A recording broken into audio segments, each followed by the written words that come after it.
بسم اللہ الرحمن الرحیم نحمدہ ونصلی علی رسولہ الکریم اما بعد السلام علیکم ورحمۃ اللہ وبرکاتہ۔ سامعین ناظرین، آج ہم آپ کو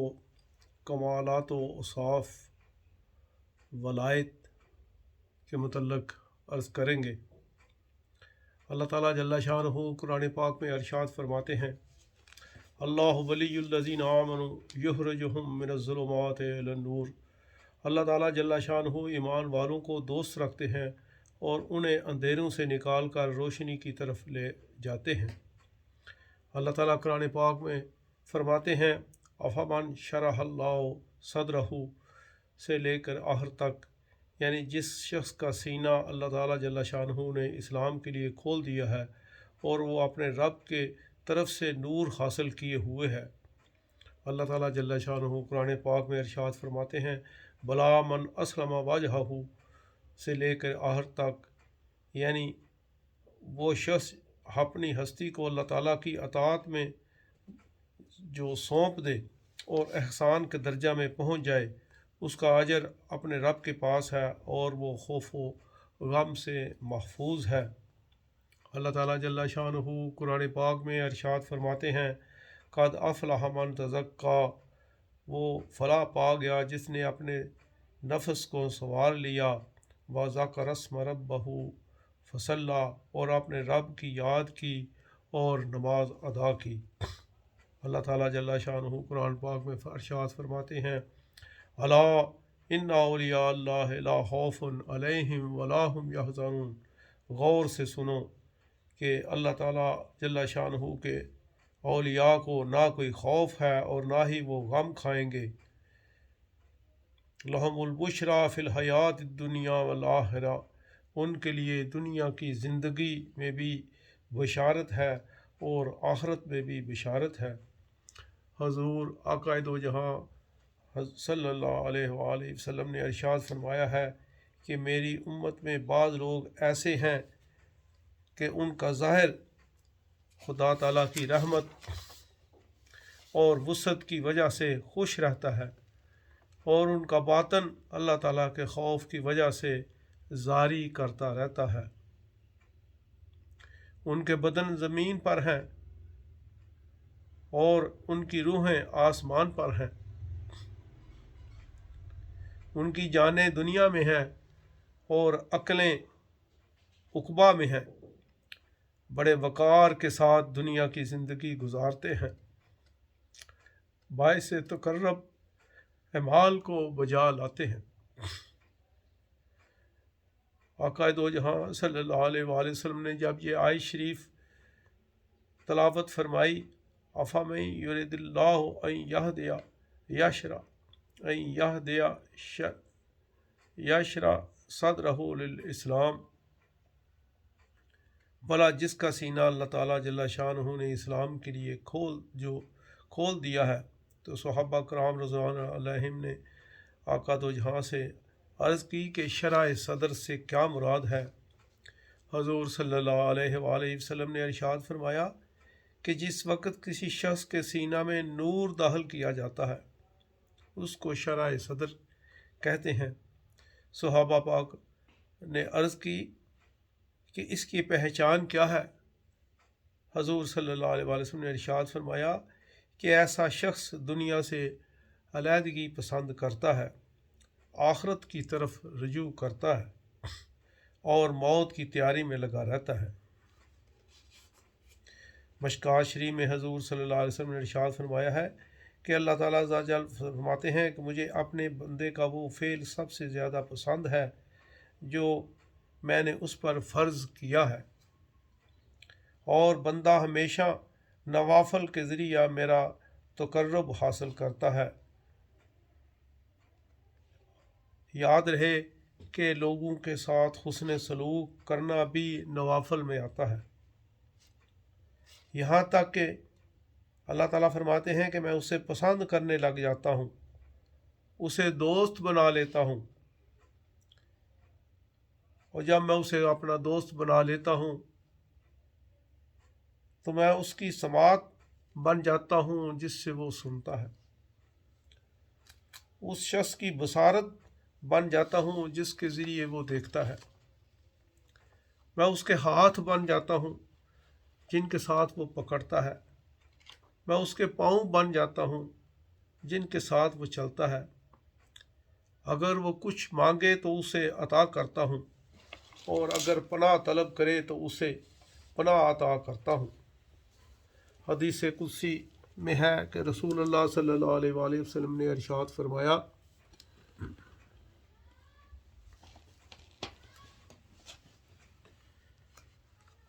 کہ اللہ عز و جل فرماتے ہیں کہ اولیاء میرے دوست میری قبا میں چھپے ہوئے ہیں اور میرے سوا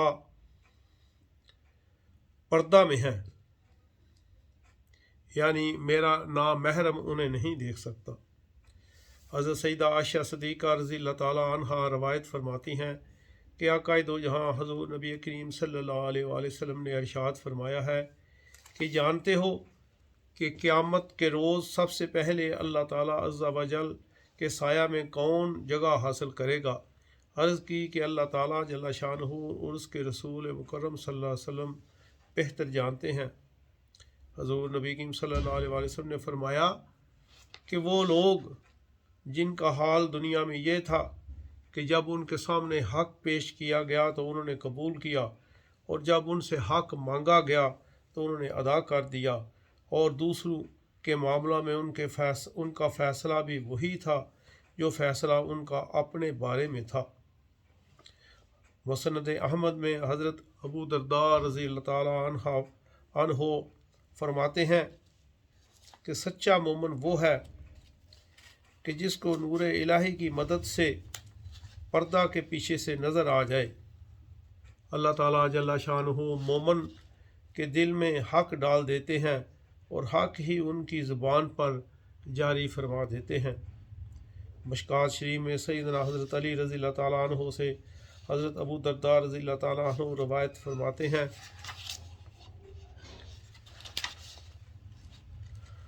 کہ خدا کے بندے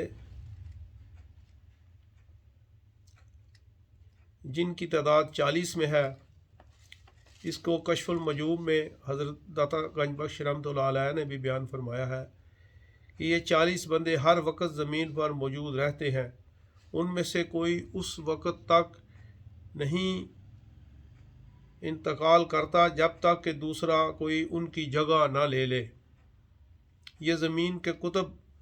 اور انبیاء علیہ السلام کے نائب ہیں، اور یہ سیدنا حضرت ابراہیم علیہ السلام کی صفات رکھتے ہیں۔ یہ ابدال ہیں، ان کو یہ درجہ نماز روزہ کی زیادتی کی وجہ سے نہیں ملا، بلکہ ان کے صدق، نیک نیتی، سلامتی قلب، مخلوق کے ساتھ خیر خواہی سے پیش آنا اور خالص خدا کے لیے صبر، یعنی وہ جزا و فضا نہیں کرتے۔ وہ لوگ ذلات کے بغیر متواضع، کسی کو ایذا نہیں دیتے، کسی کو برا نہ سمجھنے والے، کسی کو حقیر نہ سمجھنے والے، حسد اور حرص دنیا سے پاک اور کسی سے زیادتی نہ کرنے والے ہیں۔ وہ لوگ سب سے زیادہ سمجھدار، تجربہ کار، نرم طبع، دریا دل، ان کی پہچان سخاوت ہے۔ ہر وقت بشاش رہنا ان کی عادت ہے، راست روی ان کی صفت ہے، مستقل مزاج، اور ان کے دل ہر وقت خدا کے شوق میں محو ہوتے ہیں، خدا کے قرب کے طالب رہتے ہیں، ہر وقت ترقی کرنے والے ہیں، کوئی ہوائے تند و تیز ان کو ڈگمگا نہیں سکتی۔ آقا دو جہاں حضور نبی کریم صلی اللہ علیہ وآلہ وسلم نے ارشاد فرمایا ہے کہ جو شخص اپنے تمام غموں کو ایک غم آخرت بنا دے گا، اللہ تعالیٰ عز و جل اس کے تمام غموں کو دور فرما دیں گے، مگر جس کو مختلف قسم کے غم آخرت کی بجائے لاحق ہیں، خدا تعالیٰ کو اس کی پرواہ نہیں کہ وہ کس جنگل میں ہلاک ہوا۔ حضور داتا گنج بخش رحمۃ اللہ علیہ ارشاد فرماتے ہیں کہ صفائی اور قدورت ایک دوسرے کی ضد ہے، پس جس شخص نے اپنے اخلاق و معاملات کو صفائی اور پاکیزگی اختیار کیا اور اپنی طبع کو کھوٹ اور میل سے پاک کر لیا اور اسلام اور عبودیت کا وصف پیدا کر لیا، وہ صوفی بن گیا۔ پیران پیر حضرت عبد القادر جیلانی رحمۃ اللہ علیہ ارشاد فرماتے ہیں کہ جب معرفت الہی حاصل ہو جاتی ہے تب قضاء و قدر کی حکمت سمجھ آ جاتی ہے۔ آپ فرماتے ہیں کہ نفسانی خواہشات دور ہوں تو ان کی جگہ دل پر اطاعت آتی ہے، دنیا کی محبت دل سے ہٹے تو آخرت کی یاد آتی ہے، اور جب اللہ عز و جل کا قرب حاصل ہو جائے تو آخرت بھی دل سے دور ہو جاتی ہے۔ سیدنا حضرت علی کرم اللہ وجہہ فرماتے ہیں کہ پہلے حق کی پہچان کرو، حق والوں کی پہچان خود بخود ہو جائے گی۔ حضرت ابو العباس رحمۃ اللہ علیہ سے کسی نے کونو ربانیین کا مطلب پوچھا تو آپ نے فرمایا کہ حضرت ابو بکر صدیق رضی اللہ تعالیٰ عنہ کی طرح ہو جاؤ کہ جب آپ گھر کا سارا مال لے کر حضور صلی اللہ علیہ وآلہ وسلم کی بارگاہ عالیہ میں تشریف لائے تو آقا علیہ السلام نے دریافت فرمایا کہ اے ابو بکر اہل و عیال کے لیے کیا چھوڑ آئے ہو؟ تو آپ نے فرمایا کہ اللہ عز و جل اور اس کے رسول صلی اللہ علیہ وآلہ وسلم۔ پیر و مرشد حضرت خواجہ گوہر الدین رحمۃ اللہ علیہ ارشاد فرماتے ہیں کہ صوفی وہ لوگ ہیں جنہوں نے اللہ عز و جل کو چھوڑ کر جنہوں نے اللہ عز و جل کی خاطر سب چیزوں کو چھوڑ دیا ہے اور اللہ تعالیٰ سے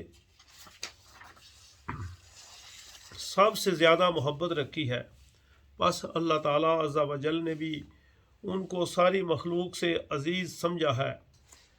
بادشاہت ان سے پیاری نہ رکھی ہے، اور جو لوگ اللہ تعالیٰ عز و جل کی محبت حاصل کیے بغیر اس دنیا سے چلے گئے وہ بے نصیب رہے۔ آپ مزید فرماتے ہیں کہ انسانیت کی جوہر یہ ہے کہ اللہ تعالیٰ جل شانہ کی پہچان حاصل کرنے کے بعد اور اس کے رسول مقبول صلی اللہ علیہ وآلہ وسلم پر ایمان لانے کے بعد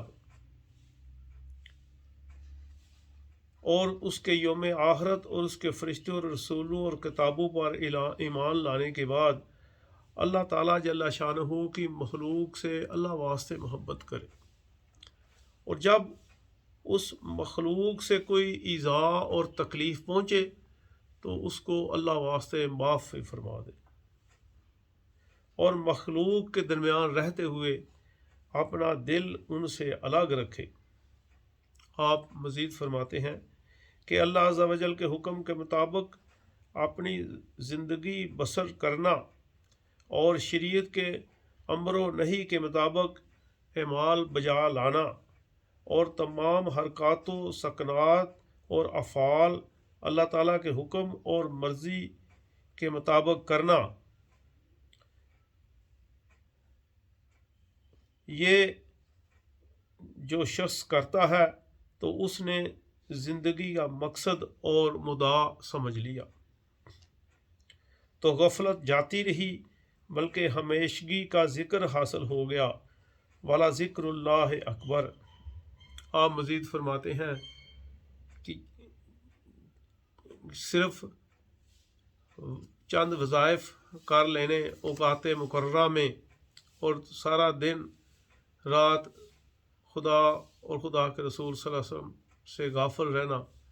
یہ کوئی اچھی بات نہیں ہے۔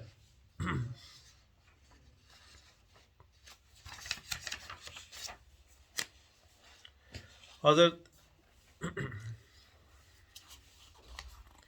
پیر و مرشد خواجہ گوہر الدین رحمۃ اللہ علیہ فرماتے ہیں کہ خوش نصیب اور وہ شخص ہے کہ جس کی دنیا بھی دین بن جائے، یعنی اس کا سارا کام اللہ تعالیٰ جل شانہ کے حکم کے مطابق ہو جائے۔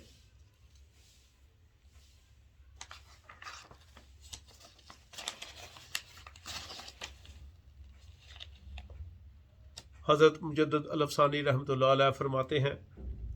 کہ اس راہ کے دیوانے ایسا قرب چاہتے ہیں جو بود نما ہو، ایسا وصل چاہتے ہیں جو ہجر کی مانند ہو۔ تعطیل یعنی سستی اور تاجیل یعنی جلد بازی کو اچھا نہیں سمجھتے، وقت کی نقدی کو بیہودہ زیب و زینت میں صرف نہیں کرتے، عمر کے سرمایہ کو بے فائدہ اور ملمہ امور میں تلف نہیں کرتے، شریف کو چھوڑ کر خسیس کی طرف میلان نہیں کرتے، پسندیدہ کو چھوڑ کر مبغوضہ کی طرف التفات نہیں کرتے، اور اپنے رب کو چرب و شیریں لقموں کے عوض نہیں بیچتے، معافی چاہتا ہوں، اور اپنے آپ کو چرب و شیریں لقموں کے عوض نہیں بیچتے، یعنی کھانے کی حرص اور ہر وقت کھانے میں لگا رہنا۔ حضرت داتا گنج بخش رحمۃ اللہ علیہ فرماتے ہیں کہ بعض لوگ اس لیے جیتے ہیں کہ بعض لوگ کھانے کے لیے جیتے ہیں، اور بعض لوگ اس لیے کھاتے ہیں کہ وہ زندہ رہ سکیں۔ آپ حضرت مجدد الافسانی رحمۃ اللہ علیہ فرماتے ہیں کہ آراستہ کپڑوں کے لیے غلامی اختیار نہیں کرتے، اس بات سے شرم محسوس کرتے ہیں کہ تخت شاہی کو تعلقات کی پلیدیوں سے آلودہ کریں، اور اس بات سے عار رکھتے ہیں کہ ملک خداوند میں لات و عزا کو شریک بنائیں۔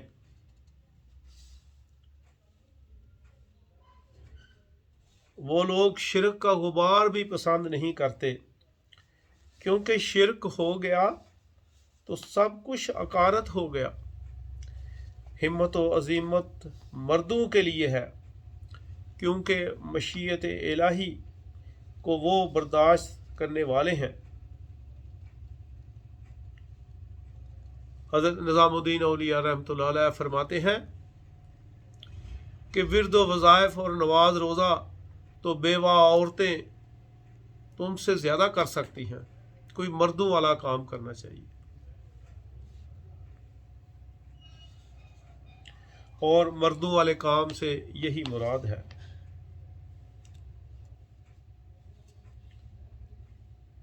وہ لوگ مشیت الہی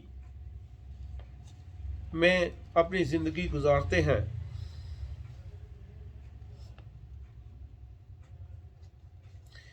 جس شخص نے عزیمت کو ترک کر دیا اور رخصت کو اختیار کیا، اس کے دین کے منافع ہونے کا اس کے دین کے ضائع ہونے کا خدشہ ہے، کیونکہ دوست اپنے دوست کے فرمان کو حقیر نہیں سمجھتا۔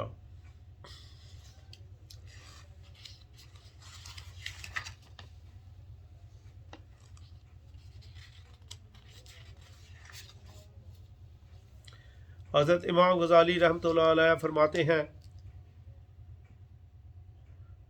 کہ انسان کی کامل سعادت یہ ہے کہ وہ رضائے الہی اور دیدار الہی کو اپنا مقصود، آخرت کو اپنا مستقل ٹھکانہ بنائے، دنیا کو مسافر خانہ اور بدن کو سواری اور اپنے سب اعضاء کو اپنا خادم تصور کرے، اور اپنے مقصود یعنی اللہ عز و جل کو حاصل کرنے کے لیے اپنی ساری عمر گزار دے۔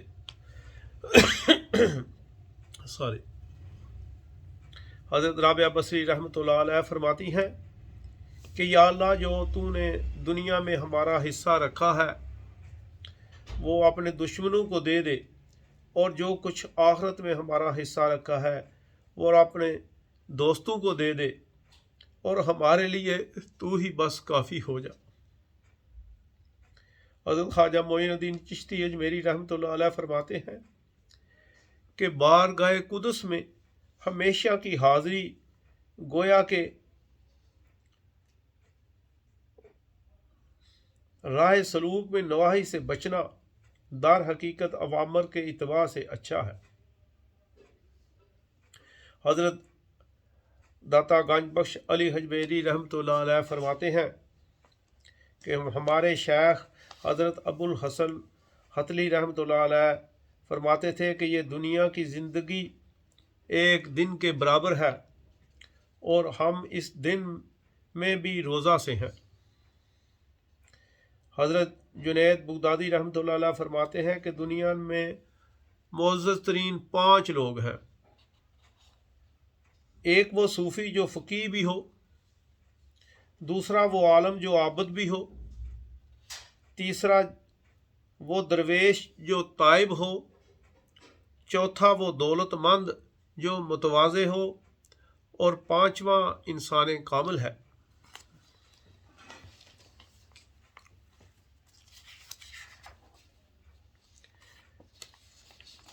جب اللہ تعالیٰ جل شانہ کسی بندے پر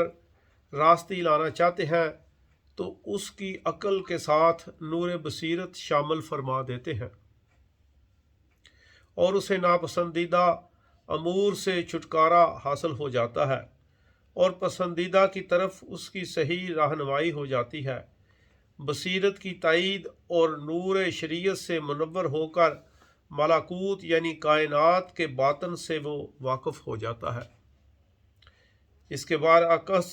جس کی عقل اندھی ہو گئی اور وہ اپنے نفس ہی کی طرف مائل ہو گیا، نور بصیرت اس کو حاصل نہ رہی اور اس کی عقل کائنات کے اجزاء میں منتشر ہو گئی اور پراگندگی اور بے اعتدالی کے سوا اسے کچھ حاصل نہ ہوا۔ عالم ملکوت اس کائنات کا باطن ہے، خواہ کوئی شخص کتنا ہی دانا اور عقل مند کیوں نہ ہو، اگر اسے انبیاء علیہ السلام اجمعین اور اولیاء اللہ رضوان اللہ علیہم اجمعین کی میراث حاصل نہیں تو وہ روحانی طور پر پیدا ہی نہیں ہوا۔ فہم و ذکا عقل کا نتیجہ ہے، مگر جو عقل نور شریعت سے خالی ہو کر خشک ہو گئی ہو، اس کی آمد و رفت صرف ظاہر تک محدود رہے گی۔ علوم و فلسفہ اور ریاضی اور دلائل وغیرہ سے واقف ہو کر دنیاوی علوم میں تو اپنا تصرف عقل کرے گی، مگر وہ عقل عالم ملکوت کی طرف پرواز نہ کر سکے گی۔ حضرت امام غزالی رحمۃ اللہ علیہ فرماتے ہیں کہ علماء آخرت کی علامت یہ ہے کہ وہ باطنی علوم کے حصول کی کوشش، مجاہدہ، مراقبہ اور دل کی نگرانی میں مصروف رہتے ہیں۔ مجاہدہ سے مشاہدہ اور علوم کی باریکیاں پیدا ہوتی ہیں، دل میں حکمت کے چشمے پھوٹتے ہیں۔ صرف ظاہری تعلیم اور کتابیں اس باب میں کافی نہیں ہیں۔ اللہ تعالیٰ جل شانہ کے حضور میں دل کو خلوت کر کے بیٹھنا اور اس کے ماسوا سے دل کے تعلق کو منقطع کرنا ضروری ہے، تب بے حساب حکمت عطا کی جائے گی۔ حضرت شاہ ولی اللہ محدث دہلوی رحمۃ اللہ علیہ ارشاد فرماتے ہیں کہ جب اللہ عز و جل کی کسی بندے سے محبت کرتے ہیں تو اس کی محبت عالم بالا تک پہنچ جاتی ہے اور وہ بندہ زمین میں بھی مقبول ہو جاتا ہے۔ پھر اگر کوئی بندہ اس سے عداوت کرتا ہے تو گویا نظام الہی کی مخالفت کرتا ہے۔ رحمت الہی اپنے مقبول بندے کے لیے وسیع کر دی جاتی ہے، دشمن کے حق میں وہ لعنت بن جاتی ہے۔ حدیث قدسی میں حضور نبی کریم صلی اللہ علیہ وآلہ وسلم نے ارشاد فرمایا ہے کہ جس اللہ تعالیٰ ارشاد فرماتے ہیں کہ جس بندے نے میرے ولی کے ساتھ عداوت رکھی اس نے میرے ساتھ جنگ کی۔ اللہ تعالیٰ اپنے بندے کی اطاعت شریعت اور ملاقات دین اور وجہ سے اور صدقات دین کی وجہ سے اس کے قریب ہو جاتا ہے، اس کی عبادت، سنن، فرائض حق تعالیٰ کی خوشنودی اور رضامندی کا باعث بن جاتی ہے اور وہ رحمت الہی کو کھینچ لیتی ہے۔ اس کے تھوڑے اعمال بھی بہت اور وزن رکھنے والے ہو جاتے ہیں، پھر وہ بندہ فرائض کی ادائیگی کے بعد نوافل ادا کر کے اللہ تعالیٰ کے اور قریب ہو جاتا ہے۔ حدیث قدسی میں ہے